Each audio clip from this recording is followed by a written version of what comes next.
Welcome to the Thrive Show, where we offer you practical advice that can be implemented into your daily spiritual lives to help you build a thriving home and a thriving sphere. Thanks for joining us.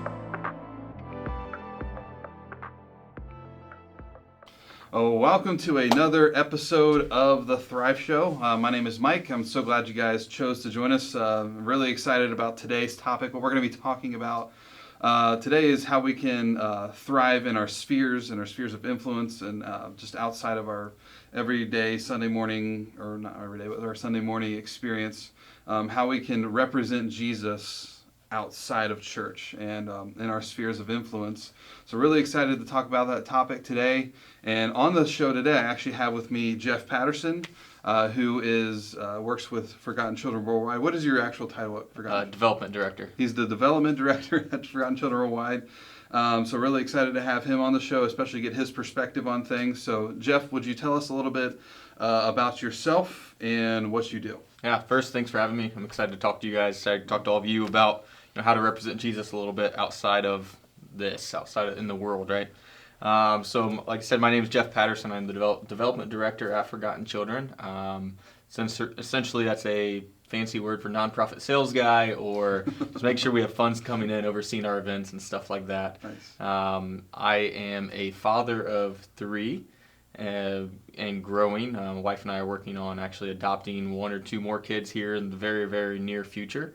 And so I have an amazing wife who has been the backbone of our relationship, backbone of our family, and it's been great, discipling, helping our whole family be discipled, and helping me turn into the leader I can be as well. So we've been married now coming on 6 years, and nice. I've been at Forgotten Children now 4 years. So 4 years, great. Now, what is Forgotten Children? What is? If you were to explain to people watching this or listening to this, what is it? Yeah, so we're an international orphan care ministry. We do work in Africa and Southeast Asia. Essentially what we do is we protect children from poverty and from human trafficking through a variety of different ways, and then want to empower them really into a transformational life where they can be self-sustaining and just become a completely different person than what they had before, and give them an opportunity that they don't have unless somebody says yes to them. So that's what we want to do. And then we want to love them, but ultimately show them the love of Jesus Christ and introduce them to Him. And then just trying to repeat that as much as we can. Nice. Now, where are some of the areas that you guys go to or currently have your hand in? Yeah, so we're actually in 4 places within India. We have a partner in Nepal. We have about 250 sponsored kids and 3 partnerships in Uganda, 2 places in Malawi. So that's all East and Southeast Africa, and then we're currently vetting a partner in Madagascar. Okay, so that's definitely that's where the worldwide comes in, which yes. is nice. Very yes. cool. So out of all these places, now I guess have you traveled to most of these places or some of these places? Or yeah, I have not had the opportunity to go to Asia yet, to go to India and Nepal. It's on my list to get there, of course, but seems like a lot of my trips have led me to Uganda and Malawi. We were in Zimbabwe. I've been there. Was supposed to be going to Madagascar, but COVID has kind of delayed that. So I'm sending hopefully a team in July, but I'll be in Malawi again here in a month. So been to a handful of them. Been to Malawi now. This will be my 3rd time going there. Been to Uganda a couple times as well. I'll be going back there later in the year. So nice. Do you have a favorite spot you've been to out of all those? Africa has my heart. Uganda and Malawi. Both are a little bit different. Both are very similar. So they both have just kind of captured me. Nice. Well, all right. So kind of going off of that, tell me a story about one of your trips overseas, and how that has affected you. Yeah. I don't know how I choose one. I mean, I've had the opportunity to see different cultures and see different people. See their generosity, which has transformed me, that people that we're serving are so generous. I witnessed a miracle in Nairobi, Kenya's airport, which was transformational in my life. But probably the one that sticks with me the most is my wife and I sponsor a kid. We sponsor 2 kids, one Uganda, one Malawi, but we sponsored the one in Malawi since 2014. And his name's Chisomo Mahalo. And so we've been sponsoring him for a while. And so I've had the opportunity to meet him now, a handful of times. And the first time, my wife was actually with me. We went in 2015 together, and when we were there, a little bit of backstory to Chisoma, he lived with Grandma and Grandpa. His parents had both died, and he was 7 years old at the time. And Wow. we went and we were able to meet him, and we'd been writing back and forth with him already a little bit. And whenever we met him in person, he literally looked at us and just said, "I feel like I have a family again." And that just, I mean, it melted our hearts, but it also just kind of changed, I think, both of us to realize, wow, the impact we're having. Yeah. And now this kid who has now lost Grandma and Grandpa lives in our orphan home on site that we built in Zamba, Malawi, and he wants to become a pilot, and he's going to have an opportunity to do that just because we sponsor him. So that's probably just hearing those simple words, "I feel like I have a family again," has probably been the most transformational thing. Yeah, for us. I can just imagine the impact. I mean, a lot of people don't realize like just the tiny amount of stuff that we can do, like just here in the States, whether it's like just sponsoring a child, and then going and seeing them. That small little act can have such a huge impact on somebody's life. So Absolutely. that's cool. So I wanted to kind of segue with that. So kind of going off that story, and we can go off of any of your stories. 'Cause I'm sure, like you said, just having just one thing is difficult. I'm sure with the experiences that you've had, but with that particular trip, how did that help you to kind of represent Jesus back here at home or in the States? Yeah, I think so. It changed how we spend our time and how we spend our money, and by and large, I think the one thing it taught my wife and I both is that, essentially just say yes. Don't overthink it. If there's a need, say yes. I mean, that's what Jesus did, and I think that's what he asked us to do is if there's a need, say yes. Don't judge the person. Don't overthink it. Just make them feel like family. Be relational. I think that's honestly probably what it's done for us is just we're willing to jump in and say, yeah, like, you know what? I'm not going to think twice about this. I feel a nudge. Probably should do it. Yeah, I think my wife and I have actually had not really a similar experience to that, but we've seen the power of saying yes to God and His calling on our lives, and that's what brought me here to be the Worship and Connections pastor at First Church of Christ. But yeah, just saying yes, that the power of actually just being like, yes, I will do this, whether it's something that's inconvenient, whether it's something that is calling you out of your comfort zone, especially that, because I would imagine a lot of your experiences were probably something that initially were way outside of your comfort zone. Yeah. But as you got into them more and as you kept saying yes and yes and yes, you started seeing, as I've seen in my life, just kind of the blessings that come out of just the small little yeses that lead up to a big thing, such as, you are the development director. I almost said coordinator. Development. Good enough. Development director of Forgotten Children, because you said yes and continued to say yes to what God's calling on your life. Yeah, So. I had zero intentions of working for a nonprofit. I can tell you that. And I did say no at first, but then I kind of felt that nudge that, hey, God wanted me to do something different. But I think the fear in just saying yes that I had initially was, what if it's not what God wants? What if I'm saying yes to something that's not actually helping somebody, or I shouldn't be helping this person? And then I kind of realized that if I'm in alignment with Jesus and following what He did, and I'm being intentional about that in my life, He's not going to put an opportunity in front of me that isn't what He wants. Yeah. So. Yeah, well, absolutely, yeah, and that's a big part of it too. And when we talk about representing Jesus, like it's funny, just like saying yes to what He says is one very small way that we can represent Him outside of church. And that's kind of what I wanted to segue here is kind of open up a discussion between you and I, or maybe I came up with some tips on how we can represent Jesus outside of church and in our spheres of influence, and how we can thrive in doing so. So I'm just going to kind of read these off, and we can discuss them as we go. I came up with 5 for all the note takers out there. But so the first one I came up with is how can we represent Jesus in our spheres of influence is we can live like you've been changed by Jesus. It's something so simple, but we're supposed to be different, or a different person than we were before we knew Jesus. And some of us don't necessarily have that experience because we grew up in church, so we always kind of knew who Jesus was. But like I'm talking about the moment where you actually said yes to Jesus, and He changed your life. You are supposed to act like your life has been changed. We're called to be the light of the world, the salt of the earth. So the number one thing that I think you can do is live like you've been changed by Jesus. Yeah, I think that looks, I mean, it looks different than the rest of the world, of course. You know, been changed by Jesus, you're not going to look like a lot of people. Yeah. But I think it just means, you know, you respond differently to a situation where you are more patient, you are more generous, you are more loving, you know, not as quick to anger, just responding differently than what we see others doing. And that can be hard to do even as a Christian when people don't maybe line up with what we believe in or how we feel about something, but still responding differently than they might be responding to you, even in that moment.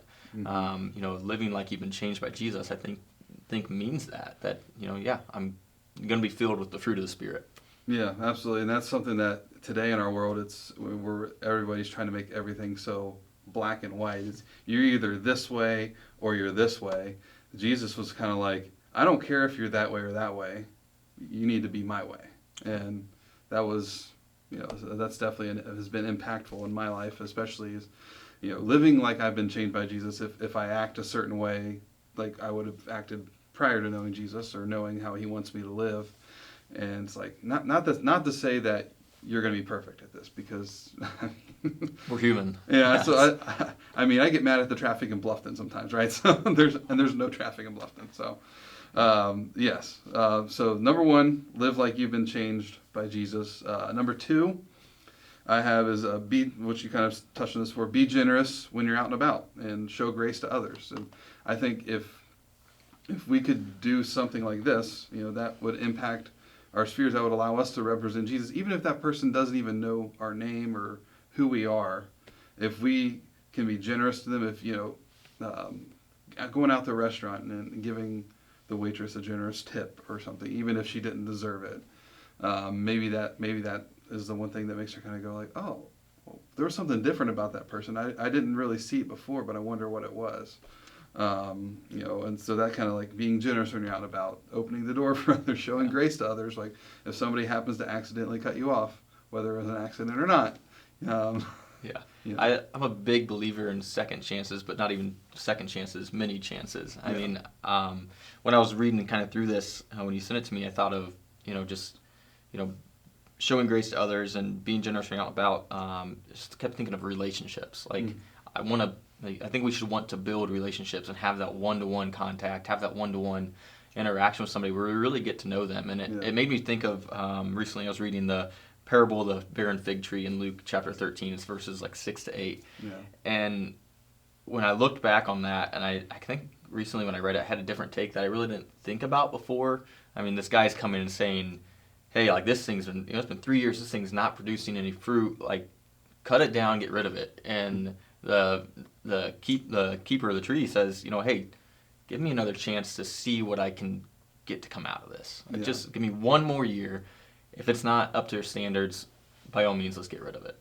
And this guy sits there. Essentially, what he does in this parable is he gets to know this fig tree, and he figures out how to take care of it, and he takes care of it, and it produces fruit. Yeah. And, you know, think of that in my life of how many times I'm trying to nurture a relationship with somebody or get to know somebody, and they keep messing up or letting me down. Mm-hmm. And I say, you know what, like, I'm going to be intentional about investing into you and try and figure out what you need, and eventually God will make something stick. Mm-hmm. And you know, I kept thinking about relationships when you said that, of having that grace in that relationship, and being generous enough and kind enough to take the time to get to know them.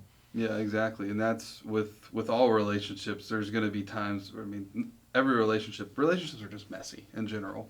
And there's going to come a time where you will have an opportunity to show grace to you know, hey, let me give you one more year on that with that fig tree. That's a good one there. But there will be a time where you have to do that. I think that's a really good way to think of it, of, you know, showing grace to others is relationship for sure. And you know, especially in a world where we're told to be like, well, you screw up once, see you later. Like, yes. That's definitely countercultural, and that's what we're called to be as Christ followers.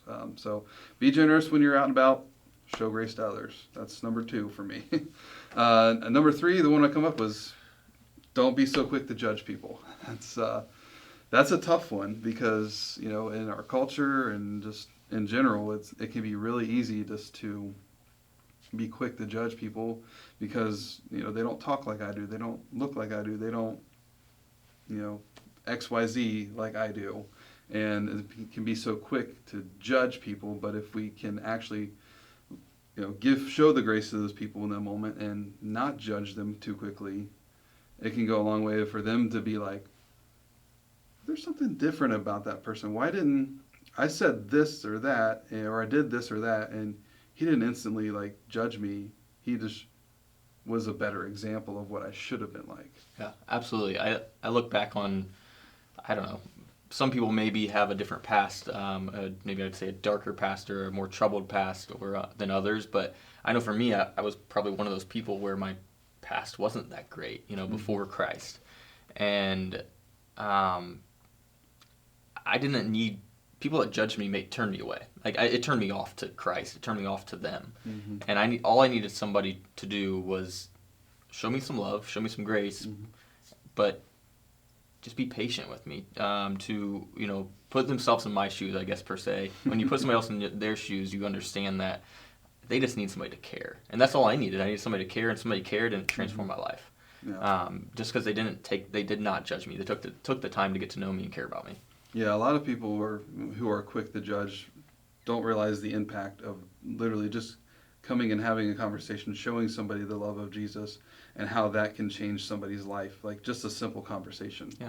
And like, wow, nobody's ever actually talked to me because they think that I'm, a hooligan or something. Yeah. So yeah, and I didn't need people, and I don't think many people need this. I didn't need somebody to tell me what was right and what was wrong. To be honest, deep down, I kind of knew what was right and what was wrong, and I didn't need you to tell me I'm sinning or anything like that. I just needed you to be gracious with me and just be there, be present. Mm-hmm. And I think when we are present, God does great things. Oh yeah, absolutely. So, well, and that kind of goes to the next point, which is a really good segue to that, is how we can love on those people. Don't be quick to judge them, show them grace. Is share your story with your people. Share your story with your sphere.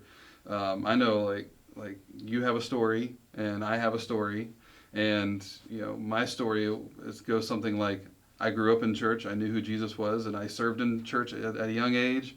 And then the second I could leave home is the second I left Jesus, and I was like, I'm going to do whatever the heck I want to do.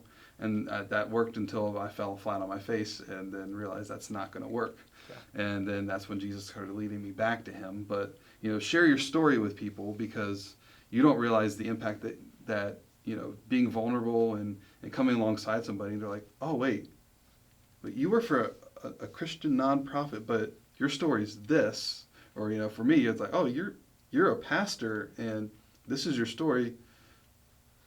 I can level with that. I can go, that can bridge that gap.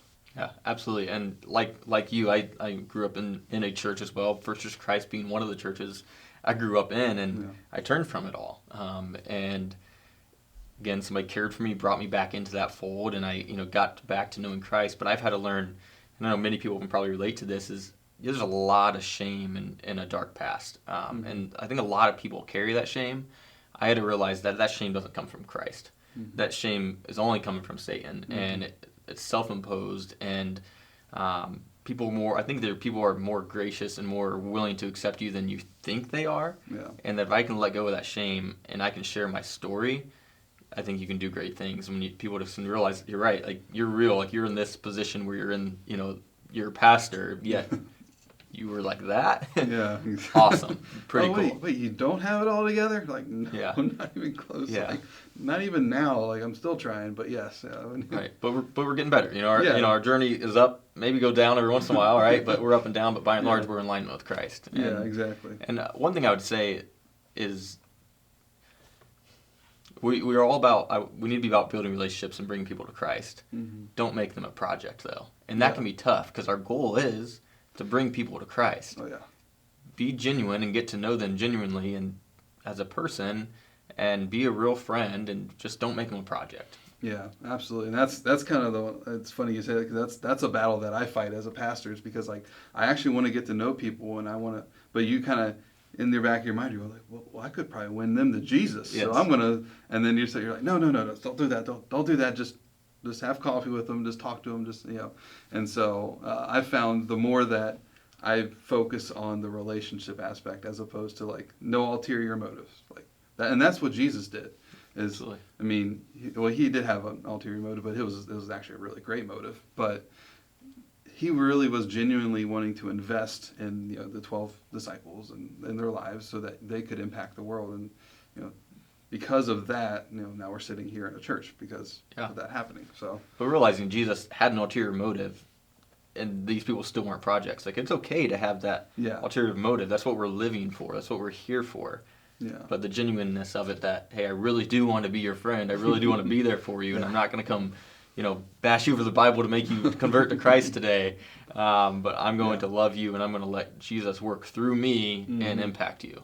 Right. Exactly. Yeah. And that brings me to the last point, which is lead people to Jesus. So that whether that's, which we've kind of this whole thing has been encompassing of probably the same point, but lead people to Jesus, invite them to church, share a meal with them, go invite them to coffee, but lead them to Jesus. And you can lead them by being an example outside of church and showing people that you've been changed by Jesus. Yeah, and I think it just goes back to all of that. I mean, that last point there you have goes back to encompassing all of that, is how are you looking different, and that letting that lead people to Jesus. And when you look at the Gospels, you see how Jesus did it, and we have it teed up for us. We just have to follow his example, and I think we're going to see a significant change out there in the world and people we interact with, and I see a few more smiles when you're out and about as well. Yeah, that's the whole point of how can we represent Jesus outside of church and in our spheres. It's as simple as just relationships. Having a relationship with somebody, showing them the love and the light of Jesus, and being the light and salt of the earth. So taking the courage to take that step to get out of your comfort zone a little bit. Yeah. Grab coffee with somebody, get dinner with somebody, accepting them, accepting their kids, accepting them as a whole. Yeah. Can go a long way. Oh, absolutely. And that, all goes back to that showing grace and being generous and everything. I think those are 5 great tips, and there's definitely some good additions there, some good seasoning, we'll call it that.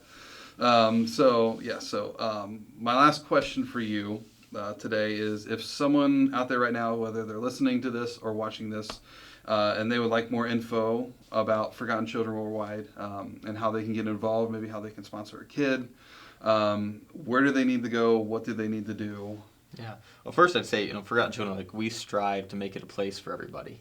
We want anybody walking through our doors to feel like they're part of the family. And so whether you're a volunteer receptionist, and we see so many people, they just come, we have a receptionist 2 parts of the day. They split it in half, and we'll have somebody come in the morning, some in the afternoon.